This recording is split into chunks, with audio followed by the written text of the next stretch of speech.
moves changing across styles of karate. Sometimes people will say, well, you know, this is the right way and the wrong way, and that can lead to problems in itself. When we look at how those same things can be used more or less the same way, it can be quite interesting. So for instance, if we have a straight punch coming into the face and I do this, then this hand's redundant. If I receive a straight punch coming in but I step into here, then I'm pulling with that hand and this hand's coming up and cutting across here. Now, the issue with that is that no one really punches like that outside. So if we're here like this instead, and that straight comes in, then I'm just going to clear to here and bar it here. So that now looks like that, and it's going in there. And if I can help it, what I'm going to do is spin my backside out so that from here, I'm actually going to cut in at a 45-degree angle to bump into that arm, because it's going to take the attacker's head a lot further. Now, similarly, we'll see people using this handshake instead of this handshake. And people will say, well, one's right and one's wrong.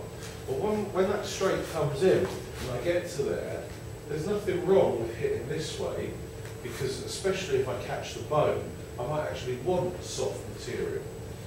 There's also nothing wrong with hitting with the ulnar, especially if I cut back towards the fist to get it, because that is a good way of activating the triple warmer 17 point.